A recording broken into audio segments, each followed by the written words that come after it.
नमस्कार। Height film theatre Mathura की ओर से मैं मनोज राठौर एक बार फिर आपका स्वागत करता हूं। और अभी तक आपने देखा हमारी एक सीरीज हमारे चैनल पर चल रही थी मनोज राठौर अबाउट एक्टिंग। उसके 11 पार्ट आप लोगों ने देखे। अभी आगे भी हम उसके पार्ट्स डालेंगे। सिस्टमेटिक एक एक्टिंग क्लास जैसा हमने शुरू किया है और आज से हम एक नई सीरीज शुरू कर रहे हैं मनोज राठौर विद पर्सनैलिटी, जिसके हर एपिसोड में हम एक पर्सनैलिटी से आपको मिलाया करेंगे। और पहला इंटरव्यू आज हम कर रहे हैं आचार्य वीरा शास्त्री जी का।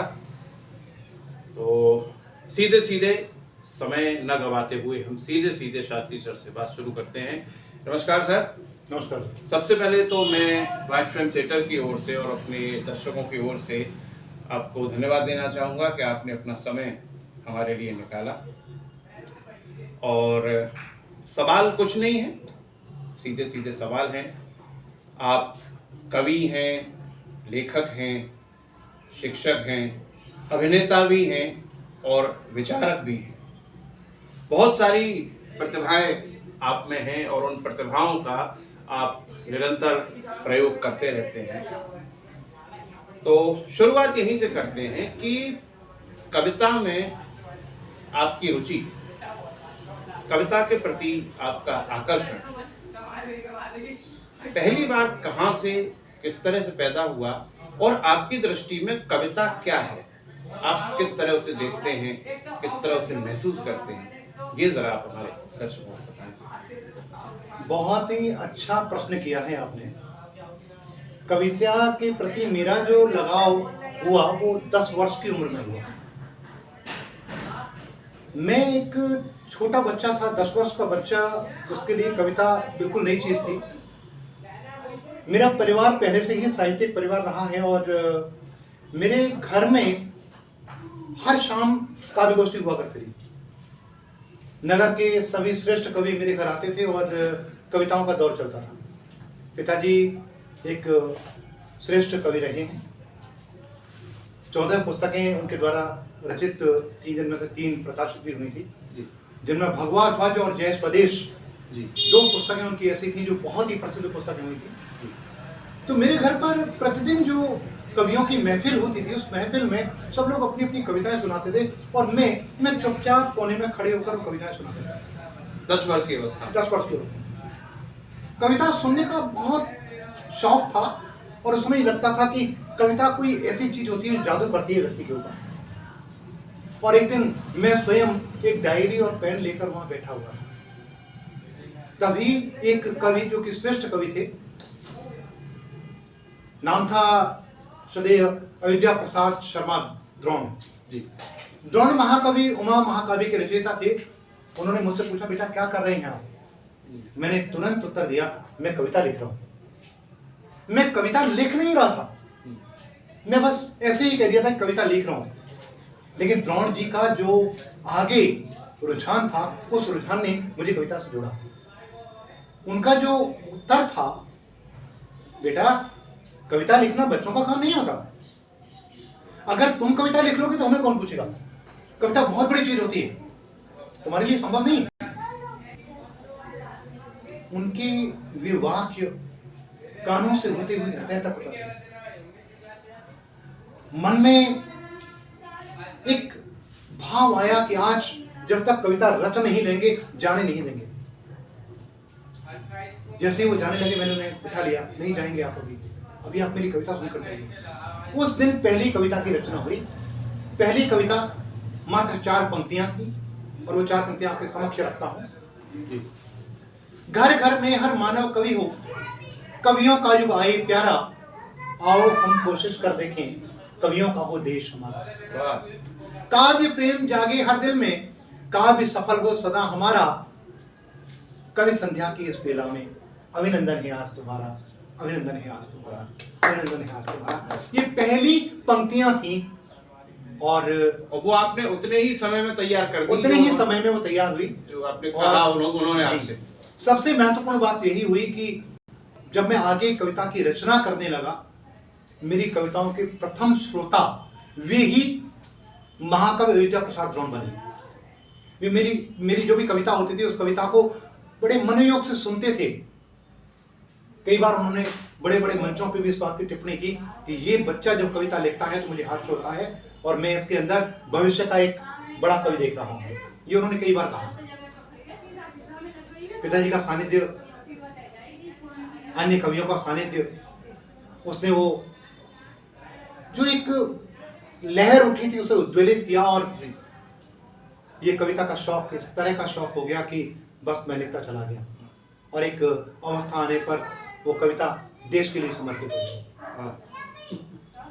अभी आपका प्रश्न था कि कविता क्या है। देखिए, कविता की जब बात आती है तो विचारक अपने अपने विचार रखते हैं। बहुत से विद्वानों ने बहुत कुछ कहा। संस्कृत में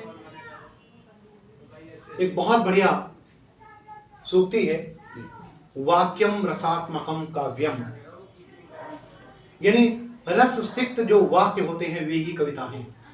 जब कोई व्यक्ति इस तरह का कोई वाक्य कह दे जो आनंद प्रदान करे तो कविता है। किंतु कविता में कल्पना और विचारों का सामंजस्य होता है। जब हम कोई ऐसी कल्पना करते हैं जो अद्भुत हो, जिसमें यथार्थ हो लेकिन यथार्थ अपने वास्तविक स्वरूप से थोड़ा सा हटकर हो, और जब हम उस पर विचार भी रखते हैं, जो कल्पना और विचार दोनों का मंथन होता है, तो बनती है कविता। क्या? लेकिन कविता के लिए आवश्यक ये होता है कि जब हम कविता करें या कविता करने का प्रयास करें तो इस बात को अवश्य ध्यान में रखें कि कविता नितांत कल्पना नहीं होनी चाहिए। कई बार ये देखा जाता है, और प्रमुखतः जब कोई वीर रस का कवि कविता करता है और वो कविता जब कल्पना आश्रित हो जाती है तो स्थितियां बड़ी गंभीर होती हैं। जो वीर रस का कवि कहता है कि मैं अपने देश के झंडे को लहराने के लिए आकाश तक जाऊंगा, पाताल तक जाऊंगा, हिमालय तक जाऊंगा, और स्थिति ये होगी कि मैं दुनिया का कोई कोना नहीं छोड़ूंगा, तो ये चीज ये वास्तविकता से हट जाती है। ये कल्पना की पराकाष्ठा है। कल्पना उतनी ही होनी चाहिए जो कि यथार्थ से जुड़ सके। मैं उदाहरण देता हूं, भूषण महाकवि थे। शिवाजी की सेना युद्ध के लिए जा रही थी और शिवाजी की सेना का मनोबल बढ़ाने के लिए कवि भूषण ने रचना की। और किस तरह उन्होंने कह दिया, वे कहने लगे कि शिवाजी की सेना का उत्साह इतना है कि गजन की ठेल पैल सैल उछलते हैं, हाथियों की ठोकर से पर्वत उखड़ रहे हैं, और थाली पर पारा पारा बात यूं फलत है। पृथ्वी वैसे हिल रही है जैसे थाली में रखा हुआ पारा हिलता है। तो यहाँ कल्पना का इतना प्राचुर्य हो गया, इतनी अधिकता हो गई, यथार्थ से उसका संबंध नहीं रहा। कविता में यथार्थ होना चाहिए और अपने विशिष्ट स्वरूप में ही होना चाहिए। सर, जैसे फिल्म आप शायद कम देखते हो, लेकिन जैसे हमारे 80 के दशक तक की जो फिल्में थी, चाहे हम राज कपूर की फिल्में ले लें, चाहे हम उर्दत की फिल्में ले लें, और पुराने दशक की मैं बात कर रहा हूँ, तो उनमें जो गाने होते थे, उन गानों में उर्दू का बहुत प्रयोग होता था और एक मीनिंग होता था गाने का। जैसे कि छलके तेरी आंखों से शराब और ज्यादा, खिलते रहे होठों से गुलाब और ज्यादा, तो उनमें शायरी होती थी, पोइट्री होती थी। और अब ये 80 के बाद का दशक ले लें या पिछले 10 साल या 20 साल का ले लें, मेरा उद्देश्य किसी को क्रिटिसाइज करना नहीं है, बट शब्द से शब्द मिला देना, लाइन से लाइन मिला देना, मुझे लगता है कि ये पोइट्री नहीं है। ये तो एक थोड़ी सी एक्सरसाइज की जरूरत है। थोड़ा सा आदमी अभ्यास करे, लाइन से लाइन मिला देगा, शब्द से शब्द मिला देगा, लेकिन जो भाव की जो गहराई है, जो डेप्थ ऑफ फीलिंग है, वो होना बहुत जरूरी है। अब मेरा प्रश्न आपसे ये था कि जो फिल्म मेकर्स हैं आज के हमारे, जब उनसे कोई हम जैसा व्यक्ति, तो सर जो आज के हमारे फिल्म मेकर्स हैं, अगर हम उनसे बात करते हैं तो वो एक बड़ा लॉजिकल चीज कहते हैं कि अगर हम डेप्थ ऑफ फीलिंग वाले गाने रखें, अगर हम इस तरह की भाषा, इसमें उर्दू भी हो, हिंदी भी हो, अल्फाज भी अच्छे हों और ऐसे हों जिनको समझने के लिए थोड़ा ज़्यादा दिमाग लगाना पड़े, तो वो चीज़ें क्या होता है वो लोगों की समझ में नहीं आती और वो फिर मार्केट में चलती नहीं है। तो हमारा पैसा जो है वो फिर, तो पैसा तो तभी आएगा जब वो गाना बाजार में चलेगा या फिल्म बाजार में चलेगी। लेकिन एक दौर था, जैसे राज कपूर साहब ने प्रेम रोग बनाई, राम तेरी गंगा मैली बनाई, तो ये सब फिल्में लोगों ने देखी भी, पसंद भी की। तो आप इस बारे में क्या सोचते हैं, कौन सा ऐसा रास्ता हो सकता है जिससे कि कॉमर्शियल लेवल पर भी हमारे फिल्मों के जो गाने हैं या एल्बम्स जो कॉमर्शियल बन रहे हैं वो चलें भी, लोगों को पसंद भी आए, लेकिन उनमें एक स्तरीय लेखन भी हो? क्या आपको लगता है इस बारे में, क्या आपका सुझाव है? बिल्कुल सही बात है ये कि स्तरीय लेखन होना चाहिए। वस्तु इसलिए जितना मैं समझ पाया हूँ, आज के जो प्रोड्यूसर्स हैं वो प्रोड्यूसर सब कुछ झटपट कर देना चाहते हैं, झटपट सब हो जाए, बस मार्केट में जाए, जो पैसा हम लगा रहे हैं वो इंटरेस्ट सहित हमें मिल जाए, ज़्यादा से ज़्यादा कमाई हो जाए, केवल इतना उद्देश्य है। भाषा से, उस गीत के स्तर से, इमोशंस से, फीलिंग्स से उनका कोई सरोकार रहा नहीं। कारण यही, हम उदाहरण के तौर पे ये देख सकते हैं कि अभी फिल्म आई थी कुछ दिन पहले, बाहुबली फिल्म की पटकथा जिसने भी लिखी होगी, मुझे लगता है उस व्यक्ति ने परिश्रम किया होगा, और परिणाम यह है जब उस व्यक्ति ने परिश्रम किया होगा तो उस फिल्म की पटकथा को लोगों के द्वारा पसंद भी किया गया। जहां हम पटकथा की बात कर रहे हैं वहीं पर हम गीत की भी बात करेंगे, क्योंकि दोनों ही चीजें राइटिंग्स बनी हैं। पटकथा और गीत दोनों में पूरे मनोयोग के द्वारा लिखा जाता है, हम किसी को भी अधूरा नहीं छोड़ सकते। जब कोई व्यक्ति प्रेम की बात करता है, मैंने अभी बात कही थी कि वीर रस की कविता है तो वहां पर कल्पना का आधिक्य नहीं होना चाहिए, लेकिन मैं पूरे विश्वास के साथ कहता हूं कि श्रृंगार की अगर कविता है उसमें आप जितना अधिक कल्पना का प्रयोग कर रहे हैं वो उतना ही आकर्षक गीत होगा, उतना ही महत्वपूर्ण होगा। क्यों? इसका कारण है प्रेम ही तो वो चीज है जिसमें आप किसी दूसरे व्यक्ति के हृदय तक जाना चाहते हैं, वही तो वो चीज है जिसमें कि आप किसी के हृदय को जीत लेना चाहते हैं।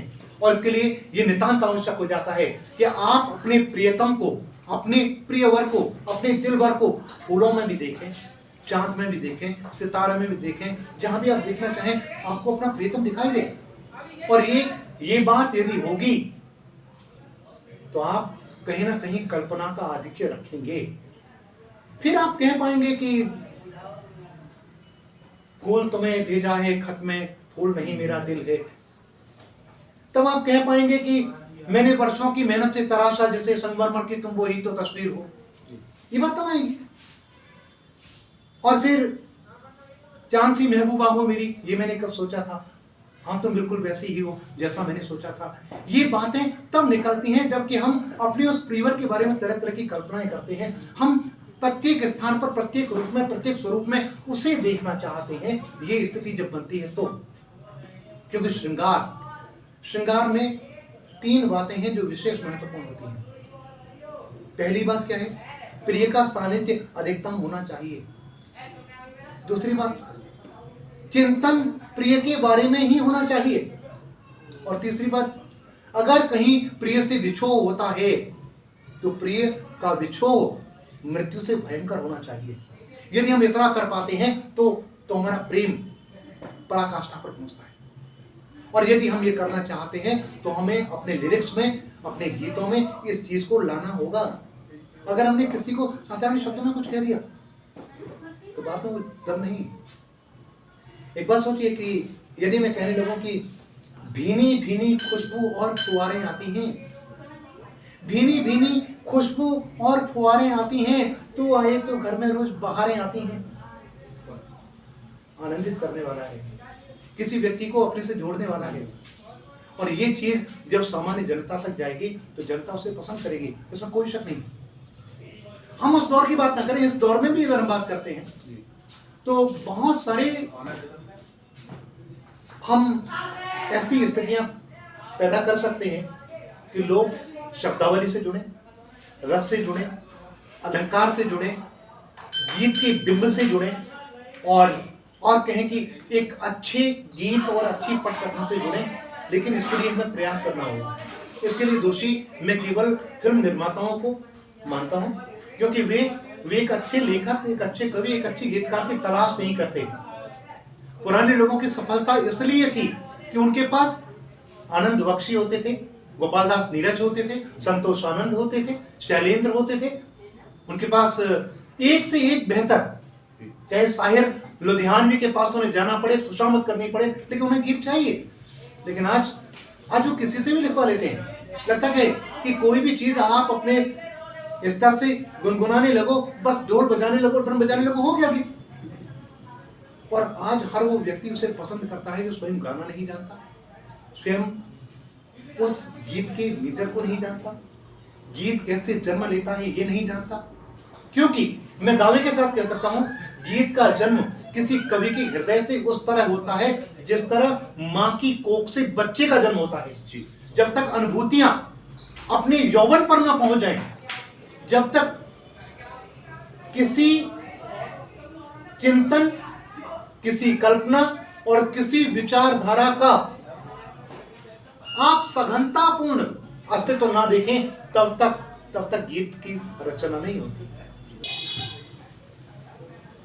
तो गीत के अस्तित्व के लिए बहुत आवश्यक होता है ये कि हम अनुभूतियों की गहनता तक पहुंचे, कल्पना की सघनता तक पहुंचे, बिंबों, रस और अलंकारों की गंभीरता को समझें, तब गीत की रचना होती है। और जब गीत की रचना होती है तो दौर कोई भी हो, भाषा कोई भी हो, लोगों के हृदय तक पहुंचता है। तो सर, आपका ये कहना है कि हमारे आज के भी जो प्रोड्यूसर्स हैं, जो डायरेक्टर्स हैं, फिल्म मेकर्स हैं, अगर वो धैर्य के साथ काम करें और गंभीरता से काम करें तो स्तरीय लेखन भी हो सकता है और उसे इतना सरल भी बनाया जा सकता है कि वो कॉमन मैन, आम आदमी की समझ में आ सके। लेकिन काम धैर्य से, शांति से करना होगा। पूरी तरह ठीक कहा आपने। जब तक धैर्य नहीं होगा, जब तक हम किसी भी कार्य को एक निश्चित योजना के तहत नहीं करेंगे, तब तक वो कार्य होगा नहीं। हम ये देख रहे हैं, होता क्या है, स्क्रिप्ट राइटर ने स्क्रिप्ट लिख दी और वो उसे बदलना नहीं चाहता। प्रोड्यूसर, एक सीन हो गया यार, ठीक है हो गया। डायरेक्टर, अरे यार कोई बात नहीं, ऐसे नहीं तो ऐसे सही, क्या फर्क पड़ता है। ये जो व्यवस्था हुई है तुरंत कर देने की, जो एक बार हो गया तो हो गया, ये व्यवस्था हमारे फिल्म निर्माण को अधोगति की ओर ले जा रही है। हमें निश्चित ही धैर्य के साथ, शांति के साथ, पूरी समझ के साथ, पूरी योजना के साथ कार्य करना होगा। और यदि ऐसा हुआ तो मैं सुनिश्चित रूप से कह सकता हूं, फिर से वो फिल्में आएंगी जो किसी दौर में आया करती थी। वो फिल्में जो व्यक्ति के हृदय तक उतर जाती थी, जो आज तक लोगों के दिलो दिमाग में रची बसी हैं, वो फिर बन सकती है। सर, एक वही जो बात हमारी चल रही है उसी से रिलेटेड है। जैसे कि राज कपूर साहब की फिल्मों की हम बात करें, राम तेरी गंगा मैली या प्रेम रोग, तो हमने कहा कि दीज फिल्म्स आर ब्लॉकबस्टर। जी, ब्लॉकबस्टर का मतलब ये है कि जिसको बहुत बड़ी संख्या में दर्शकों ने पसंद किया। लक्ष्मीकांत प्यारेलाल का संगीत या रविंद्र जैन दादा का संगीत। तो ब्लॉकबस्टर का तो मतलब ये है कि बहुत बड़ी संख्या में दर्शकों ने उसको देखा। तो अब जो एलीट क्लास है, जो बुद्धिजीवी वर्ग है, वो तो आज भी मुट्ठी भर है। तो कॉमन मैन, आम आदमी तो उतना पढ़ा लिखा बेचारा है नहीं। आज तो भी एजुकेशन बहुत हो गई है, तब तो बिल्कुल ही नहीं थी। तो अगर वो फिल्में ब्लॉकबस्टर हुई, अगर वो गाने ब्लॉकबस्टर हुए, तो जो कॉमन मैन था, जो आम आदमी था, जो चाहे मजदूरी करता था, चाहे वो ठेले पर गोलगप्पे बेचता था, उसने भी उन गीतों को समझा, उसने भी उन गीतों को महसूस किया, उसने भी उन गीतों को पसंद किया। तो अगर आज भी जैसी हमारी और आपकी चर्चा चल रही थी कि उस स्तर का काम किया जाए, तो कॉमन मैन, आम आदमी आज भी पसंद करेगा। लेकिन अगर इसी डर से कि हमने ऐसा कुछ बनाया, पता नहीं चला नहीं चला, कहीं हमारा लॉस ना हो जाए, और हम अगर डरते रहे, हमारे प्रोड्यूसर्स डरते रहे, तो स्तरीय लेखन जो है वो शायद समाज से विलुप्त ही हो जाएगा फिर अगर ऐसा हुआ तो। कुछ आप कहना चाहेंगे? और हाँ, मैं यही कहना चाहता हूँ कि यदि हम इस तरह लेखन नहीं करेंगे, देखिए एक बहुत बड़ी बात है जो मैं मानता हूँ, और केवल मैं ही नहीं मानता, एक बहुत बड़ा समूह ऐसा है जो इस बात में विश्वास करता है कि हिंदी सिनेमा ने पूरे विश्व में हिंदी के प्रति एक जागरूकता पैदा की। विदेशों में भी लोग हिंदी से जुड़े। आज भी ये सुनने में आता है कि रूस में लोग हिंदी फिल्म देखना पसंद करते हैं। आज भी विदेशों में कई ऐसे देश हैं, यूरोप में कई ऐसे देश हैं जिनमें एक लालसा है हिंदी सिनेमा के प्रति कि कोई नई फिल्म आए और हम उसे देखें। लेकिन आश्चर्य तब होता है जब बात होती है, लोग कहते हैं कि हिंदुस्तान में राज कपूर की फिल्म हो तो फिर वो देखने लायक है। प्रश्न ये है कि वो राज कपूर का नाम क्यों लेते हैं? वो राज कपूर का नाम लेते ही इसलिए हैं कि राज कपूर ने अपनी फिल्मों के माध्यम से, अब चाहे उसमें फिल्म की कहानी लेखन की बात थी, चाहे वो फिल्म के निर्माण की बात थी, चाहे उसमें जो डायरेक्शंस थी वो थी, या जो सितारों का चयन किया गया वो था, उन सब में जो संजीदगी उन्होंने बरती थी वो संजीदगी अति महत्वपूर्ण थी।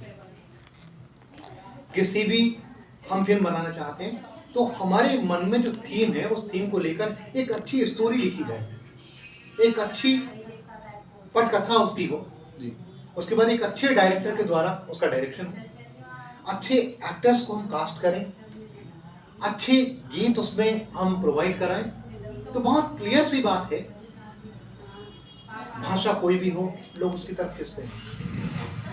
और ये उतना ही बड़ा सत्य है कि आज जो लोग तमिल नहीं जानते, तेलुगु नहीं जानते, मलयालम नहीं जानते, वो भी साउथ की फिल्में देखते हैं। क्यों देखते हैं? क्योंकि उन्हें लगता है कि उसमें देखने लायक कुछ है। उनका वो संगीत, भाषा नहीं मालूम, संगीत में क्या कहा जा रहा नहीं मालूम, लेकिन कर्ण प्रिय है, कानों को अच्छा लगता है, लोग सुनते हैं। ठीक वही स्थिति हिंदी सिनेमा की थी। हिंदी सिनेमा के गीत लोगों पर छा जाते थे, दिलो दिमाग उन्हें पसंद करता था, लोग उनसे जुड़ते थे, गुनगुनाते थे, और बस एक बहुत बड़ा प्रशंसक दल तैयार हो जाता था हिंदी सिनेमा का। किंतु आज वो प्रशंसक दल इसीलिए तैयार नहीं होता कि हम अपने ही घर में जब बैठकर फिल्में देखना चाहते हैं तो अपने परिवार के साथ नहीं देख पाते। कहने के लिए गीत है हमारे सामने, लेकिन गीत की जो भाषा है वो इस तरह की है कि भाई बड़े भाई की तरफ नहीं देख सकता, पुत्र पिता की ओर नहीं देख सकता, पिता पुत्र की ओर नहीं देख सकता, यहाँ तक कि बहन भाई माँ बेटे आपस में देख नहीं सकते। और हम क्या कहते हैं, ये आधुनिक गीत है। ये आधुनिक गीत नहीं, गीत का जनाजा है। जिस तरह के सीन हम देना चाहते हैं, देखिए एक बात मैं कहना चाहता हूँ, अभी कुछ दिन पहले लोगों ने मुझसे कहा कि हिंदी सिनेमा आज जो भी है वो लोगों के कारण है, लोगों ने जो पसंद किया वो सिनेमा ने दिया। मैं कहता हूँ ये गलत है। जो सिनेमा ने दिया वो लोगों ने पसंद किया। बहुत अच्छी। एक जमाना था जबकि सायोनारा जैसे गीत होते थे, लव इन टोक्यो जैसी फिल्म बनती थी, लोग पसंद करते थे। मेरा गांव मेरा देश, बॉबी, प्रेम रोग, उपकार, क्रांति, रोटी वो फिल्म थी, रोटी कपड़ा और मकान, रोटी है ना, आन मिलो सजना, यहाँ तक एक सबसे अमर प्रेम सबसे छोटे बजट की फिल्म थी, नदिया के पार। उस समय वो तकनीक नहीं थी, वो कैमरे नहीं थे, लेकिन उनमें वो जो जादू था लोगों को जोड़ने का, वो जादू हमें पैदा करना पड़ेगा। और वो जादू तब तक पैदा नहीं होगा जब तक हम केवल ये सोचेंगे जो चल रहा है चलो यार करने दो, ठीक है जल्दी से निपटाओ, फिर केवल ये है कि फाइनेंस निकले, फाइनेंसर को देना है, अपना मुनाफा निकले, जिन लोगों को हमने कास्टिंग की है उनको भी देना है। हम जब तक इसके बाहर नहीं आएंगे तब तक हम अच्छी फिल्में नहीं दे पाएंगे, तब तक हम ये कल्पना भी ना करें कि हम सिनेमा के साथ या सिनेमा दर्शकों के साथ या फिर इस पूरी दुनिया के साथ कोई न्याय कर रहे हैं, संभव नहीं है। तो साथियों, जैसा कि आपने देखा कि शास्त्री सर ने न सिर्फ कविता के विषय में बल्कि हिंदी सिनेमा के विषय में और हमारे गीतों के विषय में, निर्देशन के विषय में, हर चीज़ के विषय में इतने अच्छे प्रकार विचार प्रकट किए, और आप लोग भी सोच रहे होंगे कि एक एपिसोड जो है वो बहुत थोड़ा है शास्त्री सर के लिए, तो हम आगे के भी एपिसोड्स में सर से समय लेकर के और फिर से बातचीत करेंगे आप लोगों के लिए। अभी जैसा कि हमने शुरू में कहा था कि आचार्य नीरज शास्त्री जी कवि भी हैं, लेखक भी हैं, अभिनेता भी हैं और विचारक भी हैं।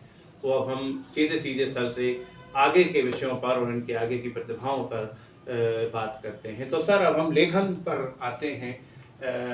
आपने कहानी भी लिखी हैं, कहानी संग्रह भी लिखे हैं, आपने नाटक भी लिखे हैं, आपने नाट्य संस्था भी चलाई है, आपने अभिनय भी किया है, और विचारक वाले विषय पर हम अंत में बात करेंगे, उस पर समापन करेंगे। तो जरा मिश्रित इन सभी चीज़ों पर बताइए कि कविता लेखन, फिर लेखन में भी कहानी लेखन, नाट्य लेखन, और फिर नाट्य संस्था चलाना, फिर अभिनय भी करना, इन सारी चीज़ों में क्या समानता और क्या अंतर आप देखते हैं? मतलब सिमिलरिटीज आपने क्या फील की और डिफरेंसेस क्या फील किए, और किस तरह से इतनी सारी चीज़ों को आप मैनेज कर पाते हैं? और शिक्षक भी हैं आप, विद्यालय में विद्यार्थियों को शिक्षा भी देते हैं, तो इतनी सारी चीज़ें और परफेक्शन के साथ करना किस तरह से आप मैनेज कर पाते हैं? ज़रा डिटेल में हमारे दर्शकों को बताएं। सही मायने में ये सारी चीज़ें एक दूसरे से जुड़ी हुई चीज़ें हैं। कोई भी व्यक्ति जिसके अंदर अनुभूतियों का स्तर होता है, वह व्यक्ति इन सब चीज़ों से जुड़ता है। सत्य यह है कि व्यक्ति दो स्तरों पर काम करता है, या तो हृदय के स्तर पर या फिर मस्तिष्क के स्तर पर। और इस संसार में तीन ही प्रकार के लोग होते हैं। एक व्यक्ति वो होता है जो अपने हृदय पक्ष को सबसे ऊपर रखता है, और दूसरा व्यक्ति वो होता है जो अपने मस्तिष्क पक्ष को ऊपर रखता है, और तीसरा होता है जो मस्तिष्क और हृदय दोनों का समन्वय कर लेता है। हृदय पक्ष को ऊपर रखने वाला व्यक्ति वो व्यक्ति होता है जो कला से जुड़ता है। कोई भी कला हृदय की अनुभूति होती है। हमारा हृदय जब कोई चीज अनुभव करता है और वो इस तरह इतनी ईमानदारी के साथ अनुभव की जाती है कि हम उसे छोड़ नहीं सकते, तो हमारे सामने आती है। और किस तरह आती है कि एक व्यक्ति जिसने किसी पीड़ा को देखा या किसी बहुत अच्छी स्थिति को देखा जो उसके हृदय को छू गई, उसने उसे अनुभव किया, वो उसे कागज पर जब पंक्तियों के माध्यम से उतारता है तो वो कविता बनती है। उसी चीज को जब कोई व्यक्ति कैनवास पर ब्रश के माध्यम से उतारता है तो चित्र बनता है। और उसी स्थिति को जब कोई व्यक्ति पत्थर पर छेनी हथौड़े से उतारता है तो मूर्ति बन जाती है। ठीक इसी तरह एक व्यक्ति जब उसे एक चेतना के और स्तर पर ऊपर ले जाकर लिखता है तो कहानी और नाटक का स्तर होता है। क्यों? कविता केवल और केवल हृदय से जुड़ती है, केवल और केवल हृदय से। आपके हृदय में जो बात आई और आपने जब उसको कागज पर उतारा तो सीधे सीधे कविता में आएगा। यही कारण है कि महाकवि जयशंकर प्रसाद जी के बारे में कहा जाता है कि दर्द गीत बन गया, अश्क शब्दों में डल गए। उनकी जितनी भी रचनाएं हैं, चाहे वो आंसू है, चाहे लहर है, चाहे झरना है, अब किसी को भी पढ़ी, उनके जीवन का जो दर्द था वो गीत बन गया। जितने भी उनके आश्क थे वो शब्दों में ढले हैं, हम स्वयं महसूस करते हैं। एक पाठक उस स्तर तक पहुंचता है। लेकिन जब हम गद्य लिख रहे होते हैं, चाहे वो कहानी है या नाटक, तो होती वो हमारे हृदय की सघन अनुभूति ही है, लेकिन वहां उस शिल्प के लिए हमें अपने मस्तिष्क का भी प्रयोग करना होता है। क्यों? क्योंकि कविता हृदय के तल पर हुई, बिल्कुल, लेकिन जब आप लेखन में आएंगे तो मस्तिष्क भी हृदय के साथ जुड़ता है। और किस स्तर पर जुड़ता है वो देखिएगा कि एक व्यक्ति यहां दो प्रकार की भूमिका निभा रहा है। यदि आप कहानीकार हैं, कहानी लिख रहे हैं, तो कहानी के पात्र की भूमिका भी आप निभा रहे हैं और आप अपनी लेखक की भूमिका भी निभा रहे हैं। और इसकी गवाह आपकी कलम होती है। आप कहीं भी आप एक किरदार बन के काम नहीं कर सकते, आपको लेखक भी होना होगा। और आप लेखक बन के नहीं रह सकते। वो किरदार क्या सोच रहा है, क्यों सोच रहा है, उसे कितना सोच रहा है, ये भी सोचना समझना आपकी नैतिक जिम्मेदारी है। और यही स्तर जब आगे बढ़ता है, जब हम दर्शकों को उस स्थिति को दिखाना चाहते हैं, तो हम नाटक की रचना करते हैं। लेकिन उस नाटक की रचना क्रम में भी आपको हृदय के साथ मस्तिष्क का प्रयोग करना होगा, बहुत जरूरी है। क्योंकि अगर मस्तिष्क का प्रयोग आप नहीं करेंगे तो आप उन अनुभूतियों को अनुभव कर लेंगे, वो सारी चीजें आपको अनुभूत होंगी, लेकिन जो आप अनुभूत कर रहे हैं वो दूसरे को अनुभूत नहीं करा सकते। बहुत सुंदर। कविता सदैव स्वांतः सुखाय होती है, लेकिन गद्य लेखन स्वांतः सुखाय नहीं होता। गद्य लेखन समाज के सुख के लिए होता है, समाज को दिशा देने के लिए ही होता है। जबकि कविता लेखन समाज को दिशा देने के लिए ही नहीं होता, स्वयं को दिशा देने के लिए, स्वयं को प्रसन्नता देने के लिए भी होता है। अब यहां ही और भी को हमें समझना है। तो यहां हम कह सकते हैं कि कविता केवल हमारे हृदय पक्ष को उजागर करती है, जबकि गद्य हमारे हृदय और मस्तिष्क दोनों के सामंजस्य को रखता है। और एक सामान्य व्यक्ति जो होता है वो केवल मस्तिष्क का प्रयोग करता है, वो हृदय को पीछे छोड़ देता है। आपने देखा होगा अक्सर होता क्या है कि आप सड़क पर जा रहे हैं, अचानक एक दुर्घटना घटित हुई, कोई व्यक्ति तड़प रहा है, लोग उसे देखते हैं, वीडियो बनाते हैं, चले जाते हैं। लेकिन वहीं अगर कोई कवि है तो कवि एकदम विचलित हो जाता है, उद्वेलित हो जाता है और वो प्रयास करता है कि ये व्यक्ति बचना चाहिए। कवि उस पर कविता लिखता है। लेकिन लेखक उस पर इतना सार्वभौमिक सत्य लिखता है जो लोगों को सोचने पर मजबूर करता है कि ये हुआ तो क्यों हुआ, ये नहीं होना चाहिए था, और किस स्तर पर हम इसे रोक सकते हैं। तो मेरा मानना ये है कि कवि का जो स्तर है वो समाज को दिशा देने वाला तो है, लेकिन लेखक का दायित्व है समाज को दिशा देना। जिस तरह आचार्य रामचंद्र शुक्ल ने कहा था कि कविता और गद्य में एक विशेष अंतर है। कविता रचना कर्म की कसौटी है और गद्य उसकी सबसे बड़ी कसौटी है। आप जब अनुभूतियां कर रहे होते हैं तो आपके हृदय से कविता उत्पन्न होगी। आपने सुना होगा वियोगी होगा पहला कवि, आज से निकला होगा गान। आदि कवि वाल्मीकि ने जब क्रौंच पक्षियों का वध करते हुए देखा शिकारी को, तो उनके हृदय से पहली कविता उत्पन्न हुई। क्यों? क्योंकि उस अनुभूति को वो सहन नहीं कर सके और उनके हृदय से जो आवाज आई वो कविता बन गई। लेकिन लेखक जो होता है वो लेखक उस अनुभूति को संसार के समक्ष पूरी वैचारिकता के साथ रखना चाहता है। वो लोगों को सोचने समझने के लिए मजबूर करता है, वो लोगों को चिंतनशील बनाना चाहता है। और एक नाटककार उस चिंतना को, उस चिंतन को, उस विचार को लोगों के समक्ष इस तरह रखना चाहता है कि जब वो देखें तो उनका मस्तिष्क स्वयं ही स्वीकार करे कि ये गलत हुआ, ये सही होना चाहिए था। तो यहां पर ये सारी चीजें एक दूसरे से जुड़ते हुए भी एक दूसरे से अलग है, हमें ऐसे मानना पड़ेगा। एक विशेष अंतर और भी है। कविता की विशेषता है, कविता का यानी किसी गीत का अगर मैं एक बंद अभी तैयार कर लेता हूं तो दूसरा बंद मैं 4 घंटे बाद भी लिख सकता हूं, अगले दिन भी लिख सकता हूं। कविता आपके मन में जब हृदय से भाव कोई उत्पन्न होगा तो आप उस भाव को लिखेंगे, सीधी बात है। 2 पंक्तियां अभी मन मस्तिष्क में आ गई, उन्होंने आपको विचलित किया, आपने लिखा, फिर उसके बाद 4 घंटे तक आप दूसरे कामों में लगे रहे, 4 घंटे बाद फिर वो 2 पंक्तियां आपके मन में आई और उन्होंने फिर आगे की पंक्तियों की नींव रख दी, आपने एक बंद तैयार कर लिया, एक बंद आपने अगले दिन तैयार कर लिया। कविता को आप 4 बार में भी पूरा कर सकते हैं, 6 बार में भी पूरा कर सकते हैं। लेकिन यदि आप वास्तव में कहानी लिखे बैठे हैं तो कहानी जब तक पूरी नहीं हो जाएगी आप उठ नहीं सकते, आपकी परिस्थितियां चाहे कितनी भी जटिल क्यों ना हो।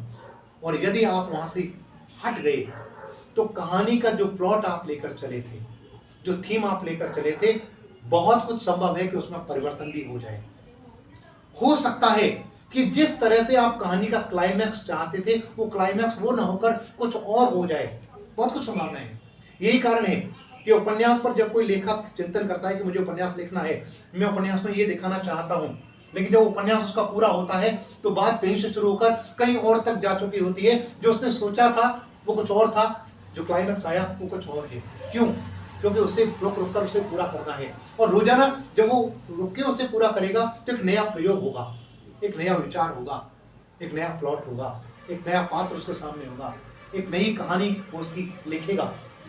तो इस तरह कहानी, नाटक या गद्य, इनके लिए ये आवश्यक है कि आप एक लंबा समय एक स्थान पर दें, यानी एक सेटिंग आपकी हो जाए तो आप एक तरह का लिख पाएंगे। और यदि आपकी सेटिंग चेंज होती है तो आपकी उस गद्य में निश्चित ही वैचारिक आधार पर कोई ना कोई अंतर अवश्य आएगा, जबकि कविता में संभव नहीं होता। कविता यथावत आ जाती है। सर, बहुत सुंदर आपने समझाया सारी चीज़ों में फ़र्क और उनमें समानता। और जैसा कि मुझे जानकारी है कि हिंदी संस्थान उत्तर प्रदेश ने वर्ष 2019 में आपको सम्मानित किया था जी, साहित्य लेखन के लिए, और उसके अतिरिक्त भी बहुत सारे ऑनर, बहुत सारे सम्मान आपको मिलते रहते हैं। तो छोटा सा प्रश्न ये है कि एक कलाकार को जब मंच पर सम्मान मिलता है, वो मंच भले ही सरकार का हो या किसी गैर सरकारी संस्थान का हो, छोटा हो या बड़ा हो या बहुत बड़ा हो, सम्मान तो सम्मान है। वो कलाकार को मिलने वाला सम्मान, कलाकार वो जो स्वभाव से कलाकार होता है, वो उसके सृजन में, उसके आगे के सृजन में जो उसको मिलने वाले सम्मान हैं, ये कितने सहयोगी होते हैं, ये थोड़ा विस्तार से बताएं। वाह, बहुत सुंदर, बहुत ही अच्छा प्रश्न आपने किया। इस प्रश्न के उत्तर में मैं यह कहना चाहूंगा कि अगेन एक बात कही थी कि हम जब लिखते हैं तो उसके दो कारण होते हैं। पहला कारण होता है आंतरिक दबाव, और अभी मैंने जो अनुभूतियों के स्तर की बात की थी वो आंतरिक दबाव है। मुझे कोई चीज अनुभव हुई, मेरे हृदय ने कहा और मैं लिख पड़ा, लिख दिया मैंने, ये मेरा आंतरिक दबाव है। मैं तब तक रह नहीं सकता जब तक कि मैं उसे लिख ना दूं, ये आंतरिक दबाव है। और दूसरा दबाव क्या होता है? जब दूसरे लोग कहते हैं कि आपको ये लिखना चाहिए, जब दूसरे लोग उसके लिए लेखक को पारिश्रमिक देते हैं, जब दूसरे लोग लेखक को कोई ना कोई इस तरह का लाभ देते हैं जो उसे प्रेरित करता है, तो वो बाहरी दबाव है। देखिए, सम्मान की जहां बात आती है, मेरा मानना यह है कि कोई भी लेखक, कोई भी कलाकार, कोई भी कवि, कोई भी नाटककार, ये सबसे बड़ा सम्मान उसे मानते हैं कि कोई व्यक्ति उन्हें कितना पसंद करता है। मेरी कविता, यदि मुझे कोई एक साधारण सा बच्चा जिसने कि अपने बदन पर पूरे कपड़े भी ना पहने हो, वो अगर गुनगुनाता मिल जाए तो ये मेरा सबसे बड़ा सम्मान है। क्या स्कूली बच्चे अगर मेरी कहानी पढ़ रहे हैं तो वो मेरा सम्मान, बड़ा सम्मान है। और जब कोई व्यक्ति मुझसे मिलता है और कहता है कि आपकी ये कहानी मैंने पढ़ी थी, अभी कल की ही बात है, सुप्रीम कोर्ट में एक अधिवक्ता है, उनका फोन मेरे पास आया, उन्होंने कहीं मेरी गजल कोई पढ़ी थी और उन्होंने कहा कि आपकी गजल जब से पढ़ी है 1 महीने में 25 बार पढ़ चुका हूं। क्या बहुत प्रेरणा देती है, बहुत ऊर्जा देती है। तो मुझे लगा वो सम्मान मेरा सबसे बड़ा सम्मान है कि एक व्यक्ति मेरी गजल को 25 बार पढ़ चुका 1 महीने के अंदर। इससे बड़ा कोई सम्मान नहीं हो सकता। लेकिन किसी भी स्तर पर कोई सम्मान किसी व्यक्ति को मिले, एक तो ये भी है जो मैंने कहा कि लोग उससे पसंद करें, सबसे बड़ी बात है। इससे बड़ा तो कोई सम्मान हो नहीं सकता। क्यों? इसका मैं उदाहरण देता हूं। महाकवि जयशंकर प्रसाद एक ऐसे व्यक्तित्व थे जिनको अपने पूरे जीवन में कोई सम्मान नहीं मिला, कोई पुरस्कार नहीं मिला। एक ऐसा व्यक्तित्व जिसके नाम पर पुरस्कार दिए गए, एक ऐसा व्यक्तित्व जिसके द्वारा, जिसके हाथों से पुरस्कार दिलाए गए, लेकिन उसे अपने जीवन में कोई पुरस्कार नहीं मिला, कोई सम्मान नहीं मिला। और आज भारत ये नहीं, विश्व के 45 देशों के 75 विश्वविद्यालयों में जयशंकर प्रसाद को पढ़ाया जाता है। ये सम्मान है। प्रसाद जी के द्वारा बहुत सारे सम्मान दिए गए या आज विश्व में उनको पढ़ा जाता है, ये भी एक तरह का उनका सम्मान है और एक बहुत बड़ा सम्मान है। इसी तरह के सम्मान हर कलाकार चाहता है। कलाकार का एक उद्देश्य होता है कि मैं जब ना रहूं तब लोग मुझे याद करें। अपने सामने की बात नहीं करता, सामने ठीक है, जो जैसा कर रहा है ठीक है। मैं प्रसाद जी का भी एक उदाहरण याद दे सकता हूं कि इंदौर यूनिवर्सिटी के छात्रों ने जब प्रसाद जी को एक कुर्ता भेंट किया, क्योंकि उनका कुर्ता फटा हुआ था, तो उन्होंने कहा कि हम इनको कुर्ता भेंट करेंगे। जब कुर्ता भेंट किया बच्चों ने कि आप ये पहनिए और ये हम चाहते हैं और हमारी बहुत इच्छा है, आप हमारा मन रखिए, ये नया कुर्ता पहनिए। तो प्रसाद जी ने कहा था, बेटा ये नया कुर्ता क्यों पहनाते हो मुझे, ये भी वैसा ही हो जाएगा। और इत्तेफाक की बात थी कि जैसे ही कवि सम्मेलन में वो उस कुर्ते को पहनकर बैठे और उनके बराबर में एक दूसरे कवि बैठे थे, जैसे ही कविता पढ़ने के लिए प्रसाद जी को खड़ा होना था, वो जैसे ही खड़े हुए वो नया कुर्ता भी फट गया। तो उन्होंने माइक पर आकर कहा, मैंने क्या कहा था आपको, ये प्रसाद तो ऐसा ही रहेगा। तो इसलिए यही है, चाहे वो जयशंकर प्रसाद हो या जयव्रत चटर्जी हो या फिर कोई दूसरा कोई कलाकार भी इस तरह का हो सकता है, हम किसी की भी बात कर सकते हैं। ये सब लोग कहीं ना कहीं अपने जीवन में अभावों से ही जूझते हैं और जीवन के बाद लोग उन्हें याद करें, ये उनकी कला का सबसे बड़ा पुरस्कार होता है। अब रही बात ये कि प्रश्न ये किया गया था कि क्या इन पुरस्कारों से जो उन्हें मिलते हैं उससे कोई लाभ होता है? सृजन में कुछ सहयोग मिलता है क्या कला? सत्य ये है कि जब कोई व्यक्ति आपको पुरस्कार देता है या सम्मान देता है तो आपकी जिम्मेदारी बढ़ जाती है और अच्छा करने के लिए और बेहतर करने के लिए। जब मुझे उत्तर प्रदेश सरकार के द्वारा सम्मानित किया गया और जब उत्तर प्रदेश सरकार के द्वारा मुझे मंच पर उत्तर प्रदेश की रत्नों में स्वीकार किया गया तो मेरी जिम्मेदारी बढ़ गई। उस दिन मैंने ये महसूस किया कि मैंने जितना लेखन किया है, जिस स्तर का लेखन किया है, अब मुझे उसके आगे के स्तर पर लेखन करना है। अगर ये न मिला होता तो शायद जो स्तर था वो स्तर ठीक था, उससे आगे के स्तर के लिए विचार में नहीं करता। अब उसके बाद जब कर्नाटक विश्वविद्यालय के पाठ्यक्रम में मेरी रचनाएं शामिल हुई तो मुझे लगा कि भाई अब स्तर आपका और बड़ा है, अब आपकी और जिम्मेदारी बनती है और आगे बढ़िए। क्यों कि आप जहां खड़े हैं वहां तो नहीं रह सकते। अगर आप एक स्थान पर रुक गए, आप आगे नहीं जाना चाहते हैं तो पीछे जाना पड़ेगा। तो पीछे जाने से बेहतर है आप आगे बढ़िए। ये आवश्यक है कि हम निरंतर प्रगति की ओर जाएं, क्योंकि जब हम प्रगति की ओर जाते हैं, जब हम अपने ही रिकॉर्ड को तोड़ते हैं तो लोग हमें याद करते हैं। जब हमारा रिकॉर्ड कोई और तोड़ देता है तो हमारा अस्तित्व समाप्त हो जाता है।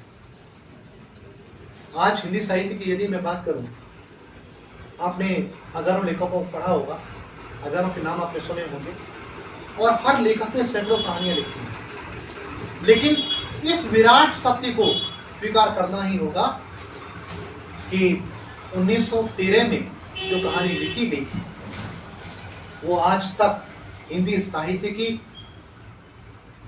नंबर 1 कहानी बनी हुई है। चंद्रधर शर्मा गुलेरी ने लिखी थी, उसने कहा था आज तक उस कहानी का रिकॉर्ड कोई नहीं तोड़ पाया। जयशंकर प्रसाद जी की पुरस्कार दूसरे नंबर पर थी, आज भी है।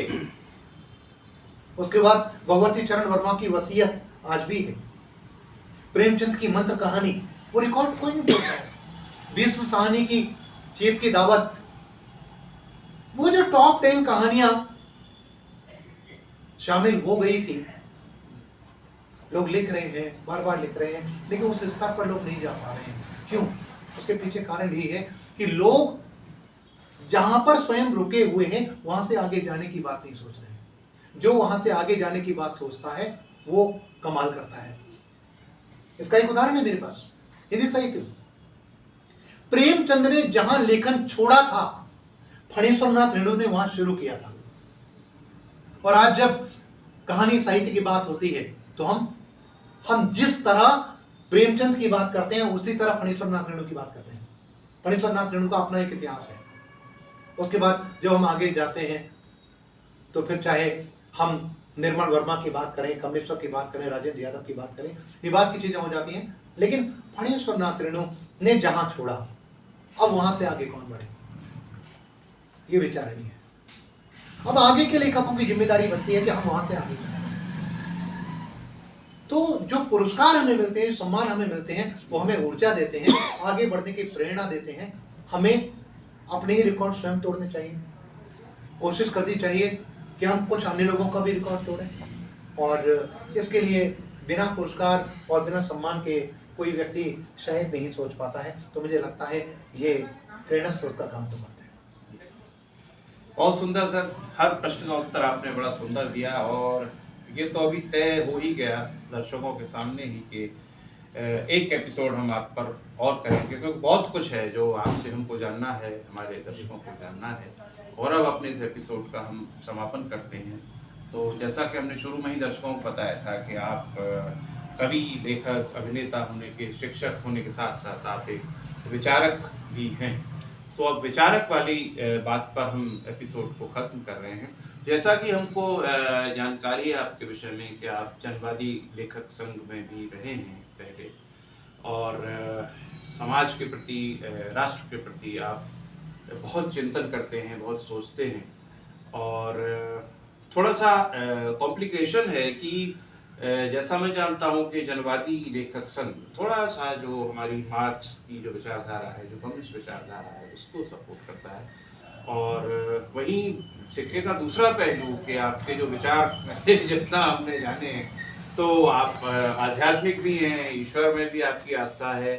तो ये जो विरोधाभास है वो फिर वहीं आगे हम कि समानता और विरोधाभास, तो उसको थोड़ा सा स्पष्ट करें। साथ ही साथ क्योंकि एपिसोड का समापन है, तो हमारे दर्शकों के लिए आप ये बताएं कि अगर किसी और व्यक्ति के मन में, आप ही की तरह मान लीजिए किसी 10 साल के बच्चे के मन में कवि या लेखक या अभिनेता बनने का जो बीज है वो अंकुरित हो रहा हो, तो उसको इस दिशा में आने के लिए क्या प्रयास करना चाहिए। और साथ ही साथ एक स्वस्थ राष्ट्र निर्माण के लिए, एक स्वस्थ समाज के लिए जो हमारा आज का यूथ है, जो हमारा युवा है, वो किस तरह से अपना कंट्रीब्यूशन दे सकता है, अपना योगदान दे सकता है। तो ये सारी चीज़ों पर थोड़ा सा प्रकाश डालें। बहुत बढ़िया प्रश्न है ये भी, क्योंकि जहाँ बात आती है विचारधारा की, मेरा मानना ये है कि कोई भी व्यक्ति जो कला के किसी भी पक्ष से जुड़ता है, चाहे वो लेखन है, चाहे वो चित्रकारिता है, चाहे वो नाटक है, अभिनय है, कलाकार का धर्म उसकी कला होती है, लेखक का धर्म उसका लेखन होता है। वो उस विचारधारा से जुड़ता है जो विचारधारा स्वतंत्र होती है, वो उस विचारधारा से जुड़ता है जो विचारधारा प्रगतिशील होती है, जो विचारधारा एक समाज को दिशा देती है। कवि, लेखक, कलाकार ये कभी किसी पार्टी से जुड़कर नहीं रहते हैं, इनका किसी पार्टी से कोई लेन देन नहीं होता। यही कारण है न मैं कभी वामपंथी हूं, न कभी भारतीय जनता पार्टी से जुड़ता हूं, न कभी कांग्रेस से जुड़ता हूं, न समाजवादी पार्टी से जुड़ता हूं। मैं किसी पार्टी से नहीं जुड़ता, मैं देश से जुड़ता हूं, भारतवर्ष से जुड़ता हूं। मेरी जो धारणा है या मेरी जो विचारधारा है वो वही विचारधारा है जो भगत सिंह की विचारधारा हुआ करती थी। हमें राष्ट्र निर्माण में अपना योगदान देना है, और राष्ट्र निर्माण के लिए हम अपनी हड्डियां भी दे सकते हैं, अपना रक्त भी दे सकते हैं। हमारा चिंतन, हमारा मनन, हमारा लेखन, हमारे विचार ये राष्ट्र के निर्माण के लिए हैं। और इसके लिए जहां हमारी आवश्यकता है हम स्वयं को वहां प्रस्तुत करते रहेंगे। ये एक कलाकार का, एक लेखक का सदैव मंतव्य होता है।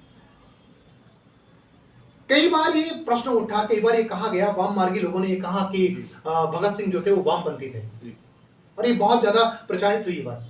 किंतु जब हम गहनता से उसका निर्णय करते हैं, जब समझने का प्रयास करते हैं, तो पता लगता है कि वो किसी पंथ के नहीं थे, न दक्षिण पंथ न वाम पंथ। उनका तो एक ही पंथ था, वो था राष्ट्र पंथ। वो देश के लिए थे, और उन्होंने स्वयं कहा है कि मेरा उद्देश्य केवल देश है, देश की स्वाधीनता ही मेरी पूजा है, वही मेरा जीवन का लक्ष्य है। तो वास्तविक लेखक, कवि या विचारधारा चाहे कोई भी हो, वो कलाकार है या नाटककार है या अभिनेता है, ये सब देश से जुड़ते हैं, देश के लिए काम करते हैं, किसी पार्टी के, किसी पंथ के लिए काम नहीं करते हैं।